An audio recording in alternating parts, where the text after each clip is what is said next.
Olá pessoal, sou Marília Cristine, acadêmica do curso de Licenciatura em Pedagogia pela Universidade Estadual do Maranhão.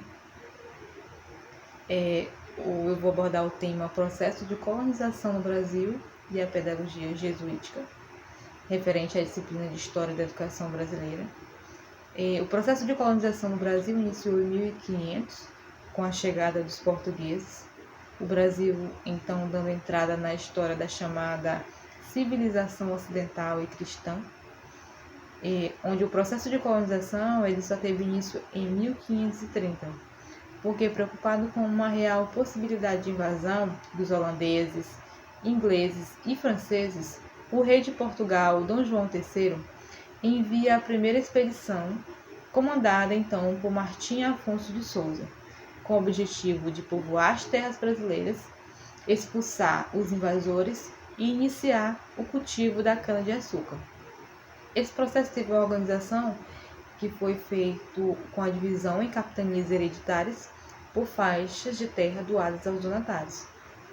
Então, as terras elas foram divididas por faixas e doadas aos donatários porque eles podiam explorar a terra com recursos próprios, ficando então encarregados de povoar, proteger, cultivar e dividir com o governo português os lucros.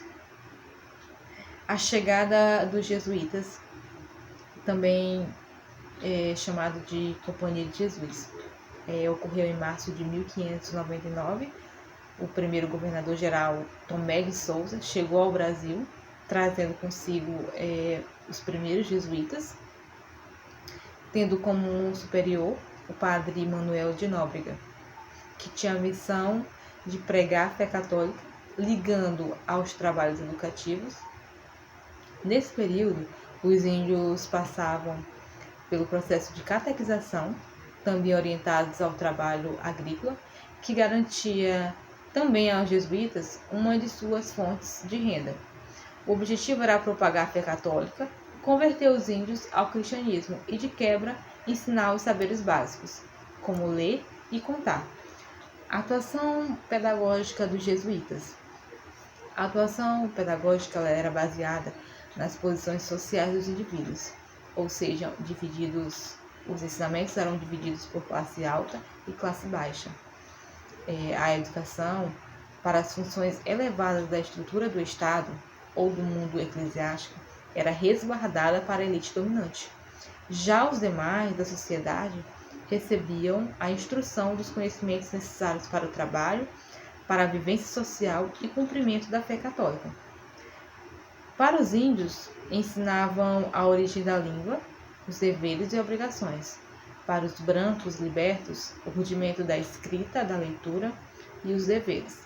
Para as classes altas, os ensinos superiores, que garantiam a manutenção da estrutura do poder, ou seja, os povos que eram superiores iriam servir futuramente para a manutenção, para a estruturar o poder daquela época.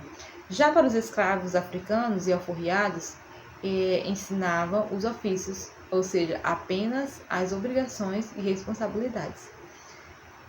Quando se fala de atuação pedagógica, ou seja, métodos de ensino, vale ressaltar o método Ratio Studiorum, ou seja, Ratio significa ordem, Studiorum significa estudo. Ordem nos estudos.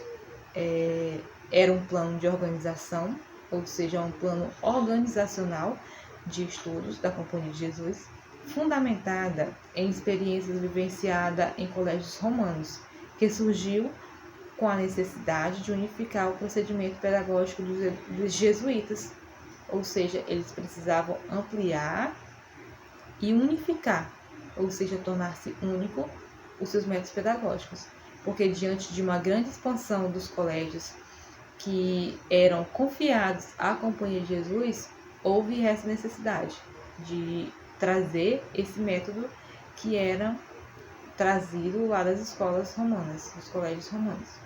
Porém, porque visava padronizar a educação jesuítica em todos os países de sua abrangência. Por fim, os jesuítas foram expulsos do Brasil por questões educacionais de ideologias e políticas, dando então início ao período pombalino na educação brasileira. Eu encerro por aqui. Muito obrigada.